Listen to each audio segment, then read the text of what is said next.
Hello everyone, my name is Manish and you are watching the YouTube channel Amaze Learning।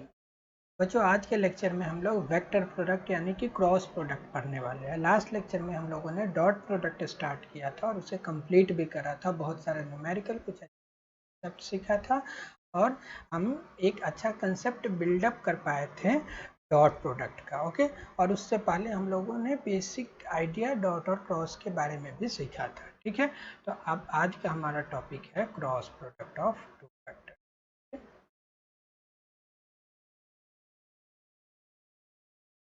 Vector product,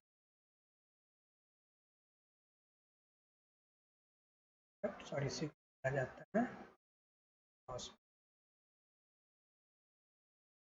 बच्चों अब यहाँ पे कुछ important बातें ये है कि डॉट प्रोडक्ट का तो कोई डायरेक्शन नहीं था क्योंकि उसका जो आंसर आता था वो स्केलर था, लेकिन यहाँ पे ऐसा नहीं होने वाला। यहाँ पे वेक्टर प्रोडक्ट है, ए क्रॉस बी का कोई डायरेक्शन भी आएगा। ठीक है, जैसा कि आपको बताया जा चुका है कि अगर हमारे पास दो वेक्टर है, सपोज करो हमारे पास वेक्टर है ए एंड कोई दूसरा वेक्टर है बी और दोनों के बीच का एंगल है कुछ थीटा। ये है वेक्टर बी और ये है वेक्टर। आपको बताया गया था क्रॉस प्रोडक्ट क्या है, वेक्टर ए और दूसरा जो वेक्टर है बी, वेक्टर ए का बी के साथ मल्टीप्लाई नहीं करना है, वेक्टर ए का मल्टीप्लाई करना है बी का वो कंपोनेंट जो ए के परपेंडिकुलर है। तो सपोज करो ए के जो परपेंडिकुलर बी का कंपोनेंट है वो है कुछ ये कंपोनेंट है कुछ है, ये होगा यहाँ पे और ये होगा कितना, तो ये आप जानते हो ये बी है तो इधर बी कॉस थीटा और इसके परपेंडिकुलर ये बी साइन थीटा। यानी कि अगर इन दोनों को आप मल्टीप्लाई करते हो, ए को मल्टीप्लाई करते हो तो हमें क्रॉस प्रोडक्ट जाता है। यानी कि जो ए क्रॉस बी कुछ इस तरीके से डिफाइन किए गए कि magnitude of A to magnitude of B. देखो magnitude of A into B sine theta है तो A B and sine theta, ये हो गया ए क्रॉस बी का मैग्नीट्यूड हो गया। ए क्रॉस बी के मैग्नीट्यूड कैलकुलेट करने का हमारे पास एक फॉर्मूला मिल गया। वो फॉर्मूला कितना है,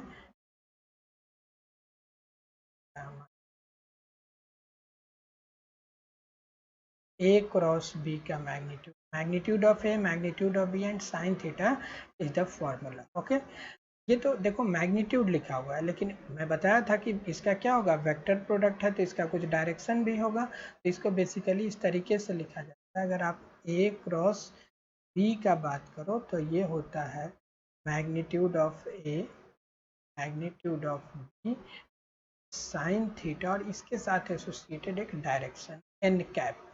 ठीक है, ये यूनिट वेक्टर इसके साथ डायरेक्शन है। अब ये डायरेक्शन कैसे कैलकुलेट करोगे, तो ये कैलकुलेट करना मैं आपको सिखाऊँ। ए क्रॉस बी का मैग्नीट्यूड कैलकुलेट करना सीख गए। ये जो डायरेक्शन है यूनिट वेक्टर है, ये जो डायरेक्शन कैलकुलेट किया जाता है ये किया जाता है राइट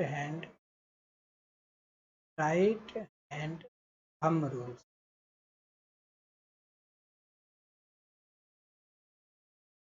दो वेक्टर के क्रॉस प्रोडक्ट के डायरेक्शन कैलकुलेट करने का जो फॉर्मूला है वो है राइट हैंड थंब रूल। अब ये राइट हैंड थंब रूल है, हम लोग इसके क्वेश्चंस पे आएंगे, न्यूमेरिकल पे आएंगे, लेकिन उससे पहले हम लोग थोड़ा सा सीख लेते हैं कि राइट हैंड थंब रूल क्या है। ओके, तो आ जाइए हम लोग सीखते हैं सबसे पहले right hand thumb. Right hand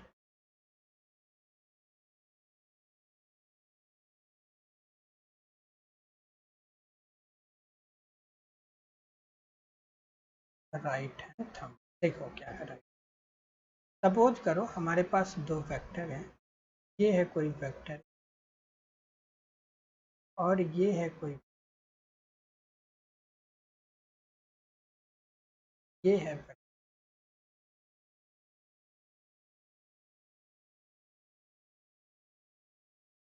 ये है वेक्टर और ये थीटा है एंगल दोनों। अगर आपसे कोई ए क्रॉस बी पूछे तो क्या करना है, इसे समझ। ए क्रॉस बी, तो हमें क्या करना है, जो अपना फिंगर्स है ना उसको ए के लॉन्ग रखना है, ए के लॉन्ग करना है, ठीक है। अगर ए इधर है तो इधर, जैसे चलो इसको ऐसे समझ, एज्यूम करो कि हमारे पास जो वेक्टर है ये है A, this is vector A and this is vector B. तो जब भी राइट हैंड रूल यूज करना है तो इसके लिए क्या करना है, हमें राइट हैंड को यूज करना है, और जो वेक्टर है उसको ये पहले कंफर्म कर लेना है कि जो दो वेक्टर है ए और बी, दोनों का टेल, अगर ये वेक्टर टेल, ये हेड है, ये हेड है और ये टेल है, टेल एक पॉइंट पे लाई करना चाहिए। दोनों वेक्टर के टेल को एक साथ ला, पहला क्या करना है, दोनों वेक्टर के टेल को एक साथ ला दिया। अब अगर ए क्रॉस बी पूछा गया है या बी क्रॉस ए, जो जो भी पूछा गया है, तो जो फर्स्ट वेक्टर है, जैसे ए क्रॉस बी पूछा गया तो ए के अलोंग अपने फिंगर को रखना है। जैसे ये इधर हमारे पास ये राइट हैंड है, राइट हैंड के जो 4 फिंगर्स है, और ये क्या है, थम्स, ये 4 फिंगर्स, ये 4 फिंगर्स और ये एक थम, तो 4 फिंगर को ए के अलोंग रखना है। जैसे अगर आपसे ए क्रॉस बी पूछे तो ए किधर है, इधर, ठीक है, तो ए के अलोंग 4 फिंगर्स को रखो, ठीक, और क्रॉस करना ऐसे स्ट्रेट, 4 फिंगर ए के अलोंग रखो, ठीक है।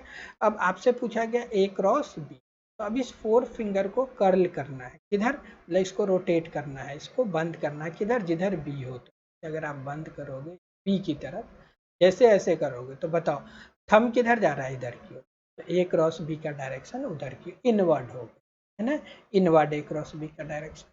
अगर आपसे बी क्रॉस ए पूछता हूँ तो राइट हैंड, ये श्योर हो जाना है कि दोनों का टेल एक साथ है, क्लियर है, और ये रहा हमारे पास बी, ठीक है। इस बी क्रॉस ए निकालना है तो बी के अलोंग 4 फिंगर करना है, और इसको किधर कर्ल करना है, इसको टर्न करो ए की तरफ, जैसे ए की तरफ टर्न करोगे देखो ये किधर आ रहा है, थंब का देखना है, थंब किधर आ रहा है, इधर बाहर की ओर, आउटवर्ड, तो इसका डायरेक्शन क्या हो जाएगा, आउटवर्ड हो जाएगा, क्लियर है। अभी कुछ और एग्जाम्पल के थ्रू हमें ये समझ, जैसे ए क्रॉस बी समझ पा रहे हो, यहाँ पे अगर क्या करना है, हमें ए क्रॉस बी में ए के अलोंग हमें 4 फिंगर्स रखना है, ऐसे समझ, अगर ए क्रॉस बी फाइंड करना है, ए क्रॉस बी फाइंड करना है, तो देखो जो 4 फिंगर्स है ना हमें इधर रखना है, इधर हमें 4 फिंगर्स रखना है, ठीक, और इसको कर्ल किधर करना है, इधर ए क्रॉस बी के डायरेक्शन निकालना है, मैं पॉइंट लिख रहा हूँ। सबसे पहले क्या हमें ये माइंड में ये रखना है कि जब भी ए क्रॉस बी का डायरेक्शन कैलकुलेट हो तो हमें ये माइंड में रखना है कि A and B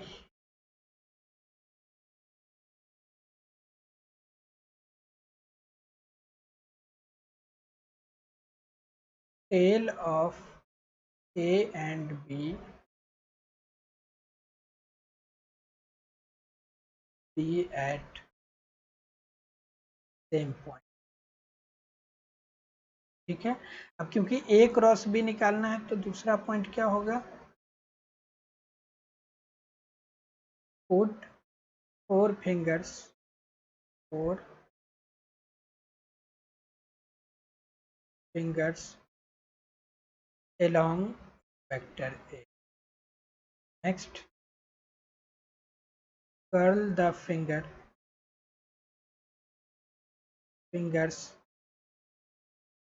along B, और जब आप ऐसा करोगे क्या होगा, thumb will give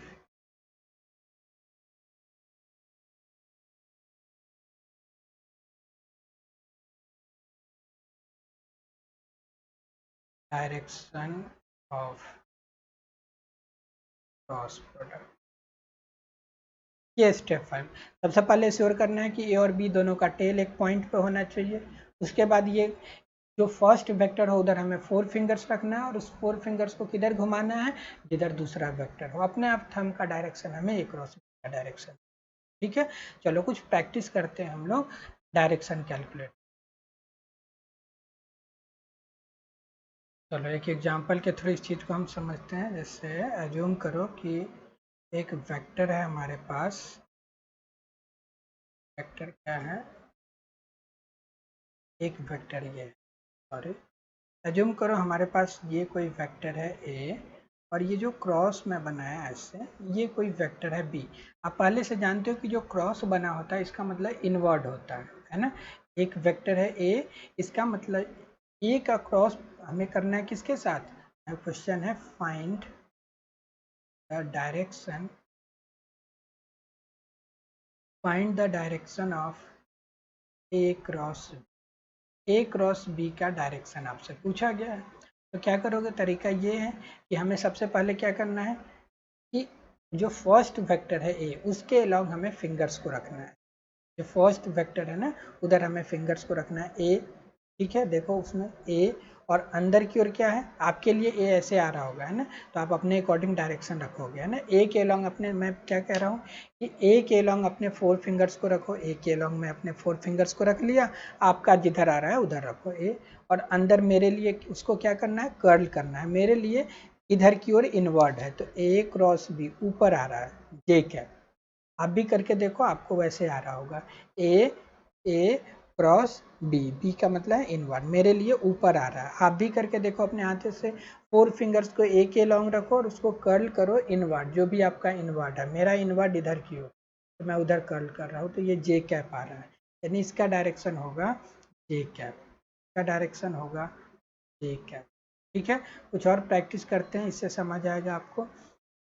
जैसे अगर आई क्रॉस जे लिखना है आपको, ठीक है, तो आप क्या करोगे, सबसे पहले ऐसे एक्सिस ड्रॉ कर लो। अगर कंफ्यूजन हो रहा है तो आप क्या करो, एक्सिस ड्रॉ कर लो, ठीक, इस तरीके से ये कोई एक्सिस में, ये समझो ये हमारा आई कैप, ये माइनस आई कैप, ये जे कैप, ये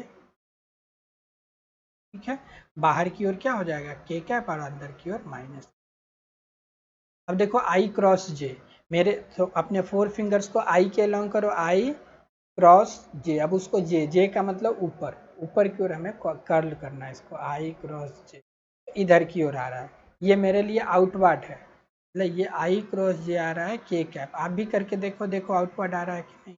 सिमिलरली अगर जे क्रॉस के लिखा हुआ हो, जे क्रॉस के, तो जे क्रॉस के मेरे लिए के इधर है तो ये आई कैप आ रहा है। आप भी करके देखो, जे के लॉन्ग अपने 4 फिंगर्स को रखो ऐसे और उसको के की ओर कर्ल करो, आपका के जिधर भी हो, के का मतलब आउट पार्ट, मेरे लिए इधर है तो ऐसे आया।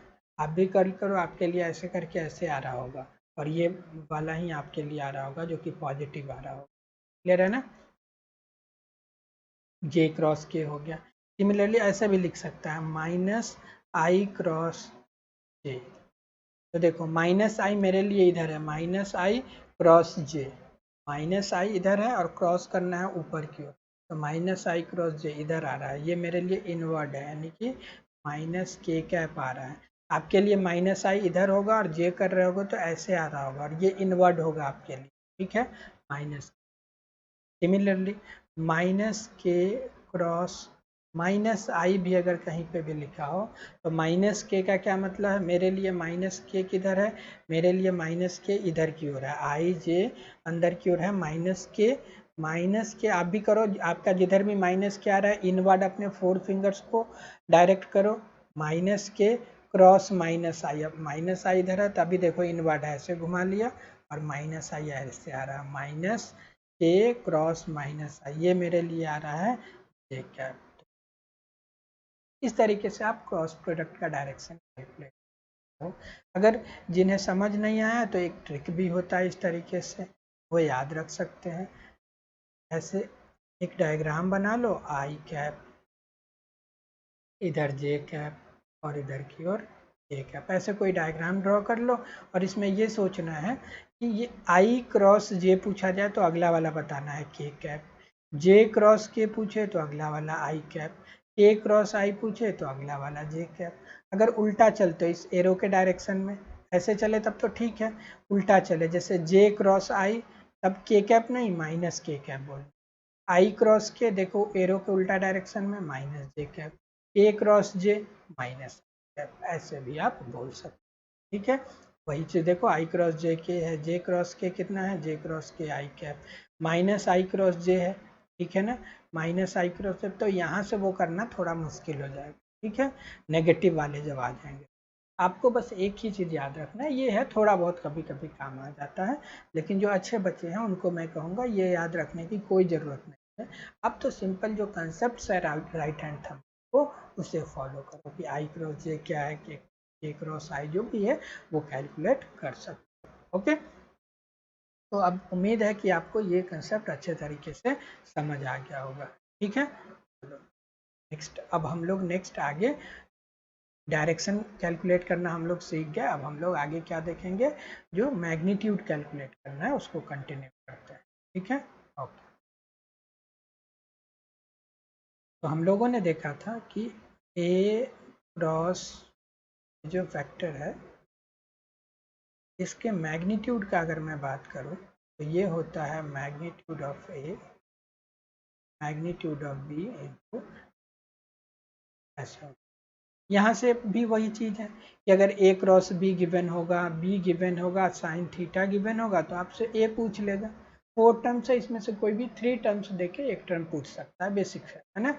यहाँ से अगर आपसे साइन थीटा निकालना हो तो आप ऐसा लिख सकते हो कि ए क्रॉस बी का magnitude upon magnitude of A and magnitude of B. ऐसे आप साइन थीटा भी क्या, ठीक है। कुछ क्वेश्चन गिवन होगा, जैसे फॉर एग्जांपल ऐसे क्वेश्चन हो सकता है कि ए क्रॉस बी का मैग्नीट्यूड एज्यूम 10 है, वेक्टर ए है 20, assume 1 find theta. Simple theta पूछ लिया।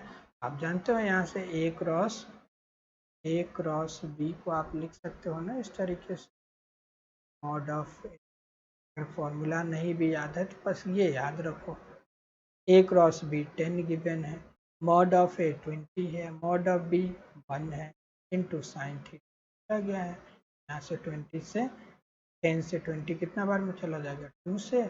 इसका मतलब साइन थीटा जो होगा, ये देखो ये कितना आ जाएगा, इधर 2 है उधर 1 बाई जाएगा। इसका मतलब थीटा हो गया 30 डिग्री, साइन 30 डिग्री तो 1/2 होता है। ऐसे कुछ बेसिक क्वेश्चन, ठीक है। अब हमें क्या करना है, बेसिकली सीखना क्या है हमें, ये तो सिंपल वाले क्वेश्चन आप कर लोगे, ठीक। जब भी आई और जे के फॉर्म में दिया हो, जैसे अगर कोई वेक्टर लिखा हो इस तरीके से, I A equal to A1 I cap plus A2 cap plus A3 K, खोज करो ये कोई, और कोई दूसरा वेक्टर है बी, ये लिखा हुआ है A2 आई कैप प्लस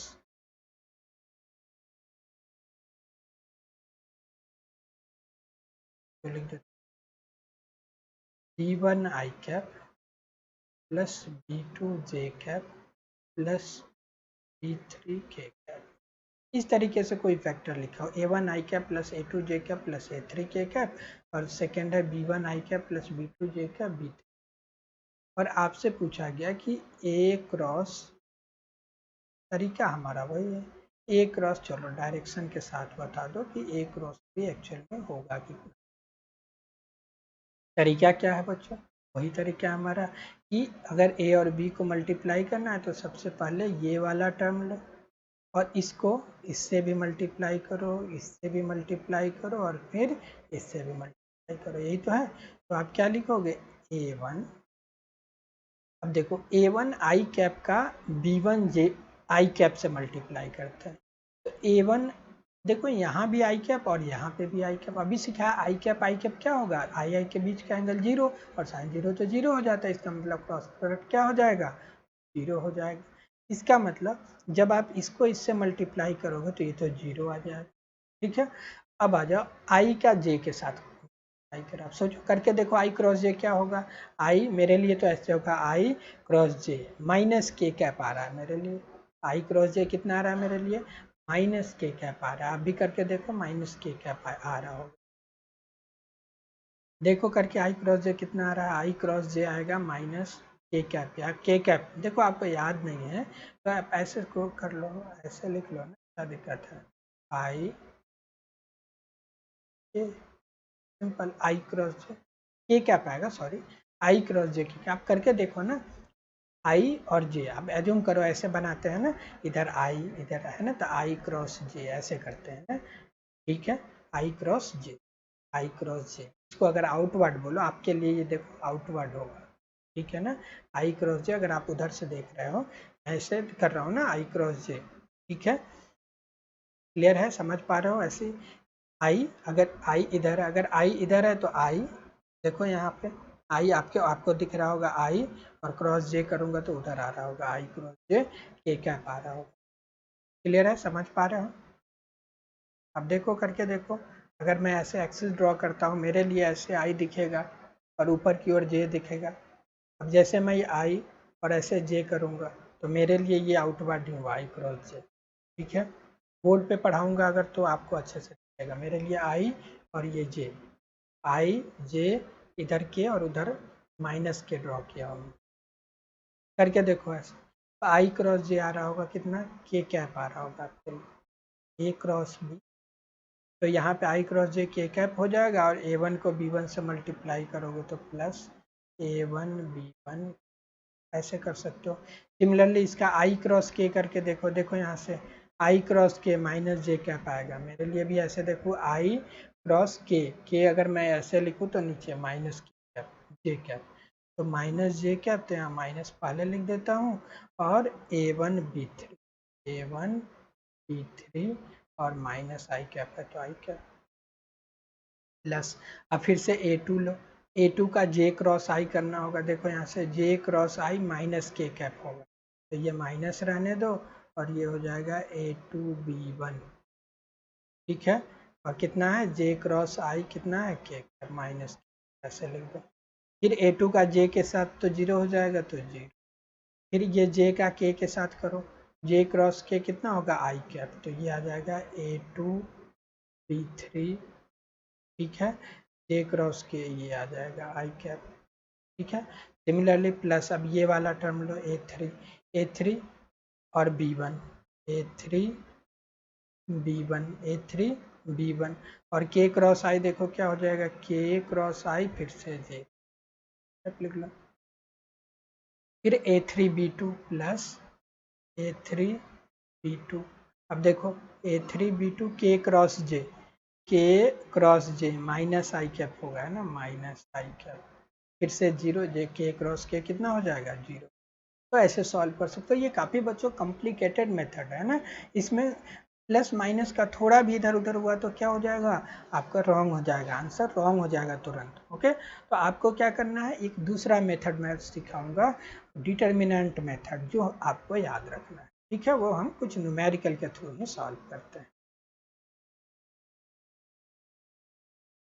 अब सबसे अच्छे तरीका लेता हूँ, ये क्वेश्चन लेता हूँ मैं, A equal to two I cap plus A cap minus cap, और एक दूसरा वेक्टर लेता हूँ B equal to two I cap minus two J cap plus, ऐसे। अब आपसे पूछा गया फाइंड ए क्रॉस, अब आपसे ए क्रॉस बी आ जा रहा है, कैसे कैलकुलेट करोगे ए क्रॉस बी, क्वेश्चन तो यही है कि ए क्रॉस बी फाइंड करना है, बताओ कैसे फाइंड करोगे। तो देखो, जब भी ए क्रॉस बी फाइंड करना है तो सॉल्व करने का तरीका सिखाता हूँ, ऐसे लिखो आप ए क्रॉस, और ऐसे दो लाइन खींचो, एक लाइन यहाँ और एक लाइन, ठीक, ऐसे लाइन खींचो, और यहाँ पे बिना सोचे समझे आई, यहाँ पे और यहाँ पे, ठीक है। अब क्योंकि ए क्रॉस बी पूछा गया ना, तो सबसे पहले क्या करो, ए का कोएफिशिएंट, तो क्या लिखा है, आई के साथ 2, जे के साथ कितना है 1, कुछ नहीं है तो 1, और के साथ कितना है माइनस, तो यहाँ पे लिख 2 1 एंड आई जे। ओके, अब देखो B, 2 minus 2 minus 2 minus 2 and minus, ये लिख, देखो ए क्रॉस बी का आंसर तो हो गया, यही है, ये नोटेशन के फॉर्म में लिख दिया, यही है। अब हमें ये सॉल्व करने आना चाहिए। बेसिकली जो भी स्टूडेंट डिटर्मिनेंट पढ़ते हैं वो बेसिकली 11th के ही मैथमेटिक्स में पढ़ना है, अगर वो डिटर्मिनेंट पढ़ लेते हैं तो ये सॉल्व करना जानते हैं, तो नहीं जानते हैं उनके लिए मैं तो सिखा ही रहा हूँ कैसे सॉल्व करते हैं इसको, ये देखना है। देखो क्या करना है, ए क्रॉस बी का सबसे पहले आई जे के लिख लो, फिर पहला वेक्टर जो है उसे उसका कोएफिशिएंट लिख लो आई जे के, और फिर सेकंड वेक्टर है उसका भी कोएफिशिएंट। बस ध्यान रखना है कि आई के नीचे आई का कोएफिशिएंट, जे के नीचे जे, के नीचे के ही होना चाहिए। यहाँ पे ऑर्डर चेंज हो सकता है पहले आई फिर के फिर जे लिखा हो, पहले के जे आई लिखना है, तो वहाँ से ढूंढ करके हमें आई के नीचे आई, जे के नीचे जे, के नीचे के लिखना है। इस बात को आपको अच्छे तरीके से ध्यान रखना है। ओके चलो, अब इसको सॉल्व करने का तरीका ये है कि देखो बच्चों, सबसे पहले क्या करो, ये जो फैक्टर है, ये जो है ऊपर वाला आई, तो आप क्या करो ऐसे आई को, ठीक है, और एक ऐसे ब्रैकेट बना लो, पहले आई लिखो और एक ब्रैकेट बना। अब देखो, अब इसमें क्या करना है, आई के नीचे जो कुछ भी है, इस तरीके से जो कुछ भी है इसको भूल जाओ, और इसके सामने जो कुछ भी है, मतलब जो आई है इसके हॉरिजेंटली देखो, इस सबको भूल जाओ, और वर्टिकली डाउनवर्ड देखो, इसको भी भूल जाओ। तो बचा कितना, 1 2 3 4, ये बचा।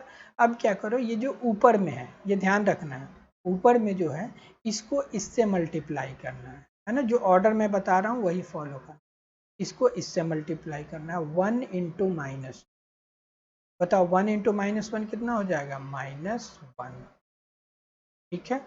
अब अपने मन से एक माइनस का साइन देना है बच्चों, ये अपने मन से एक माइनस का साइन देना, ठीक। अब माइनस का साइन देने के बाद, अब देखो इस ऊपर वाले को इस नीचे वाले से मल्टीप्लाई कर दिया। अब क्या करो, इधर वाले का है ना, जो लेफ्ट में है, लेफ्ट वाले को नीचे के राइट वाले से मल्टीप्लाई कर दो। अब क्या करो, अब ये जो नीचे है इसको इससे मल्टीप्लाई करो, देखो -2 इंटू -1 कितना होगा, 2 होगा, -2 इंटू -1 कितना हो गया, minus minus plus 2, bracket close कर।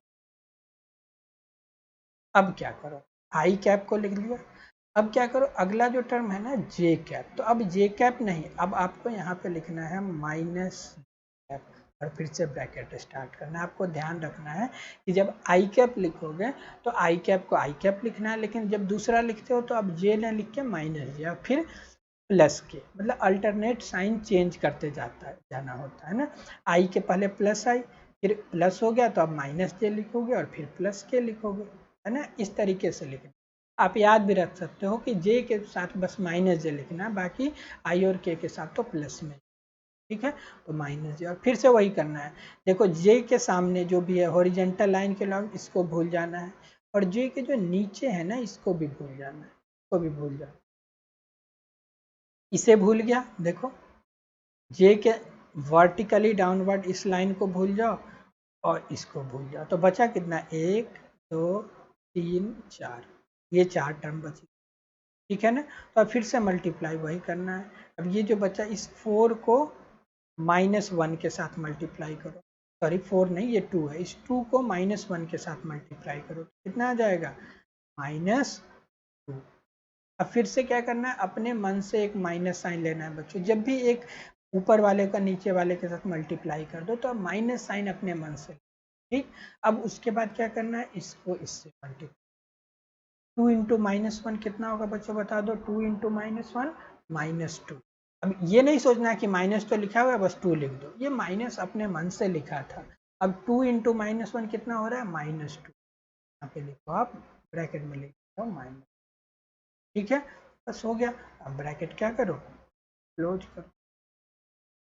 अब देखो प्लस आई लिख दिया, उसके बाद साइन चेंज करके माइनस जे लिख दिया, अब फिर साइन चेंज करके प्लस, फिर से ब्रैकेट स्टार्ट, ठीक है।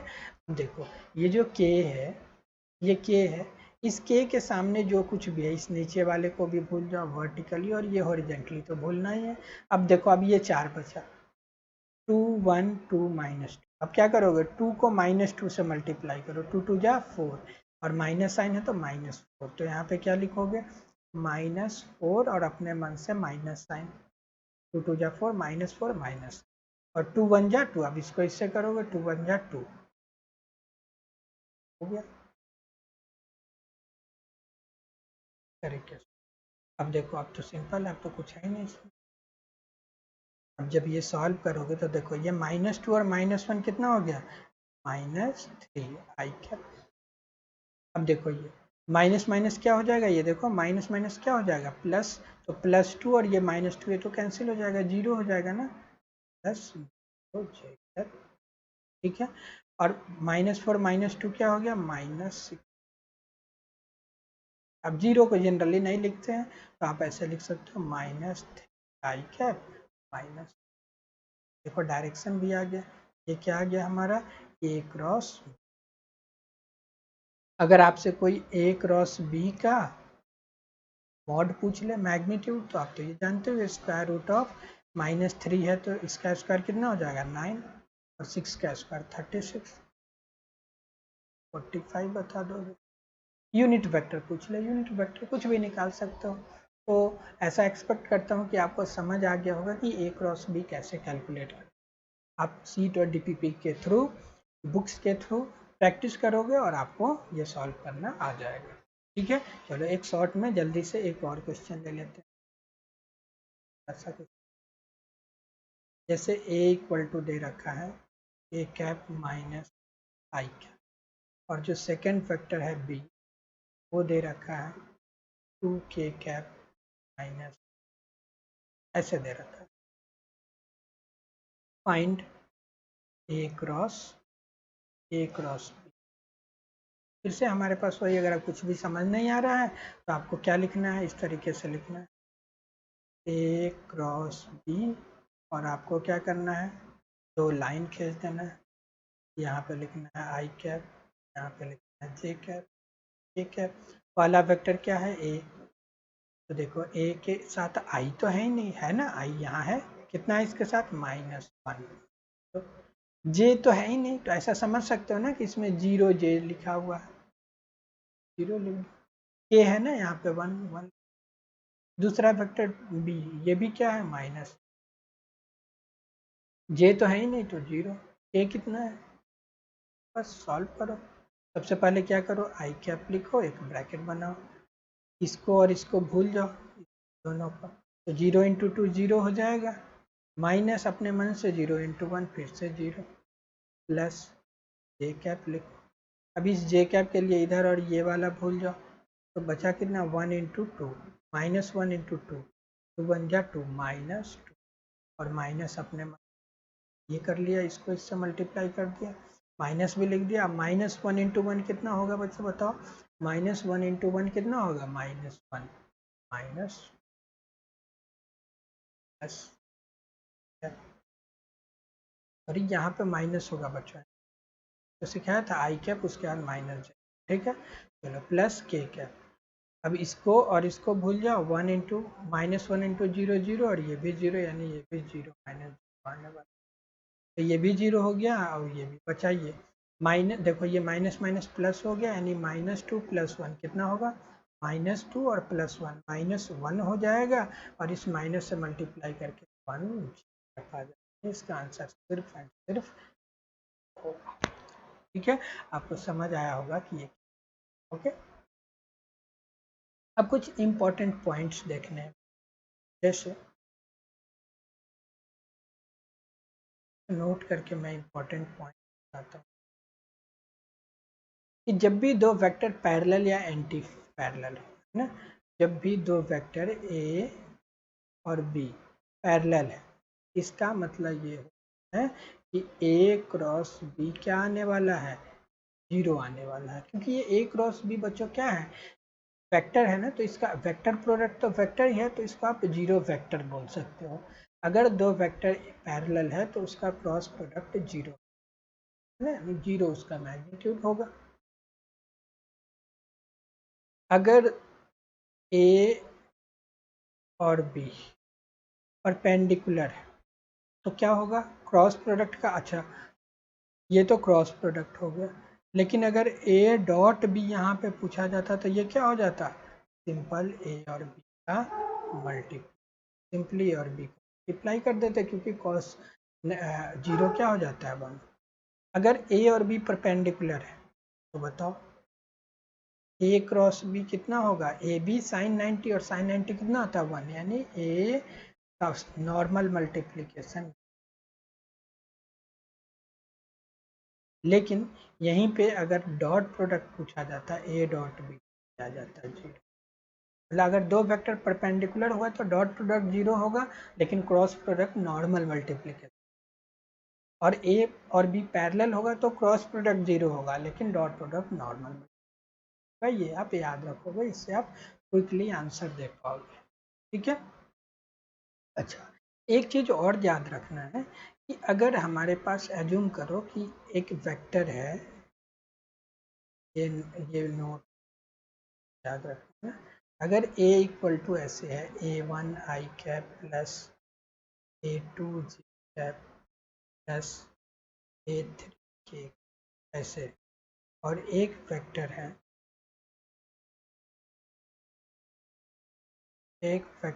b इक्वल टू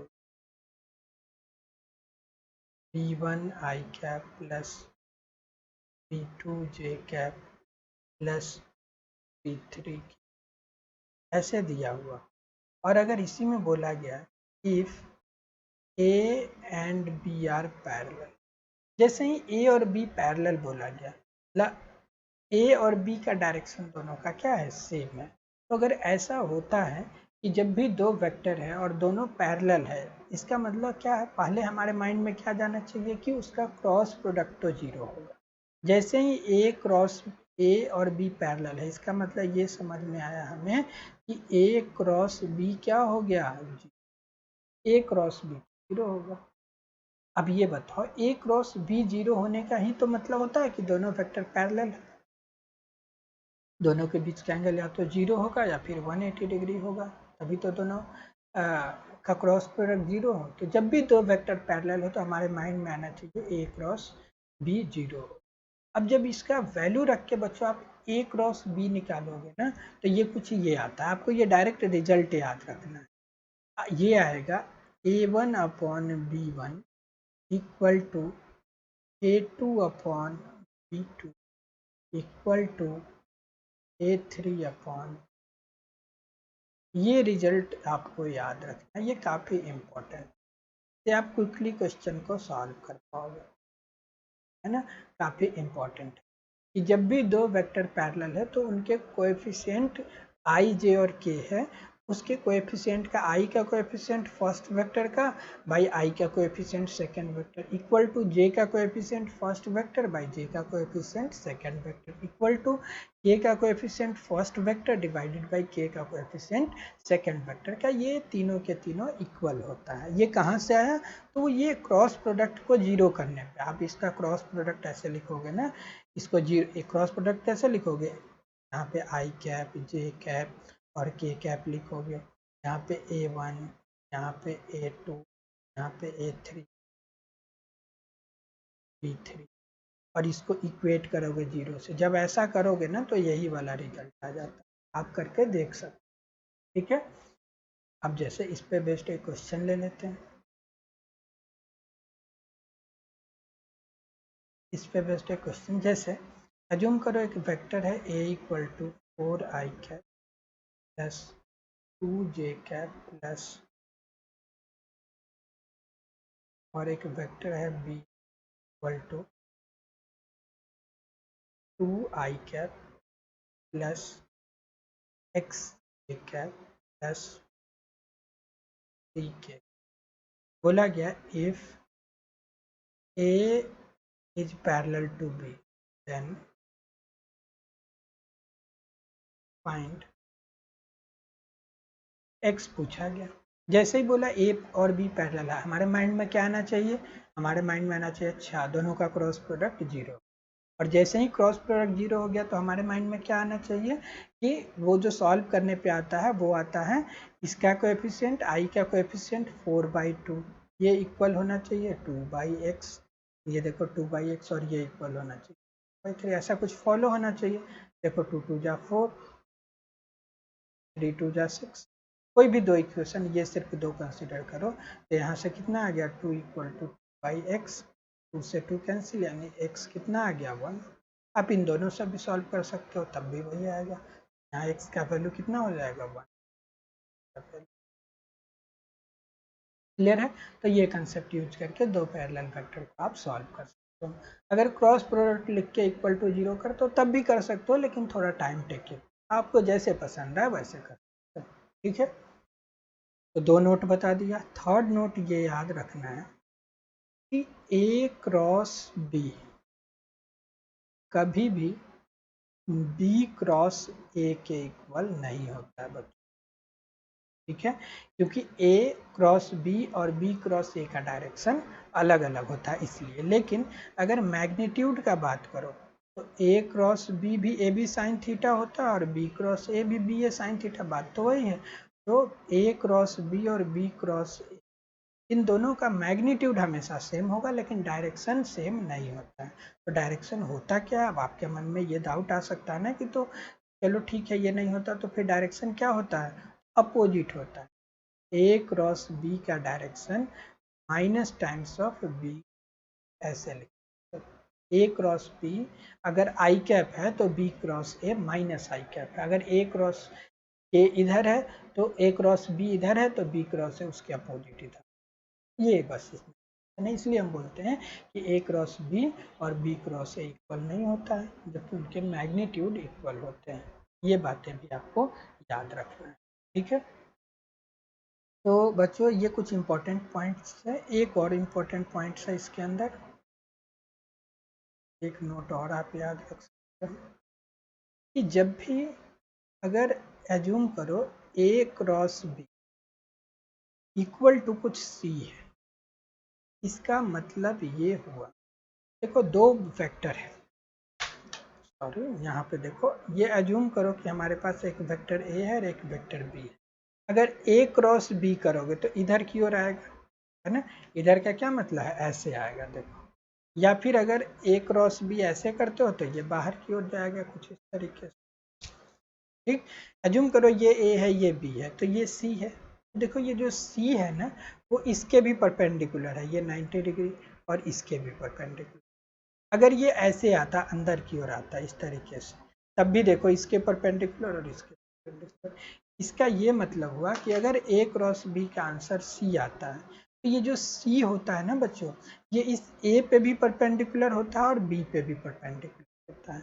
इसका मतलब ये है कि जो सी है वो परपेंडिकुलर है ए पे भी और ये परपेंडिकुलर है, जो सी है वो परपेंडिकुलर, यानी ए क्रॉस बी का जो आंसर होता है ना, जो आंसर है उसका जो डायरेक्शन है वो जो दोनों जिसको मल्टीप्लाई कर रहे हो उन दोनों ही वेक्टर पे परपेंडिकुलर होता है, ठीक है। और अगर ऐसा होता है तो यहाँ से आप ये भी बोल सकते हो कि ए डॉट सी क्या हो जाएगा, जीरो। देखो ए और सी क्या है, परपेंडिकुलर, तो बी डॉट सी भी क्या हो जाएगा, सकते हैं। ऐसे ऑब्जेक्टिव क्वेश्चन भी पूछे जाते हैं कभी।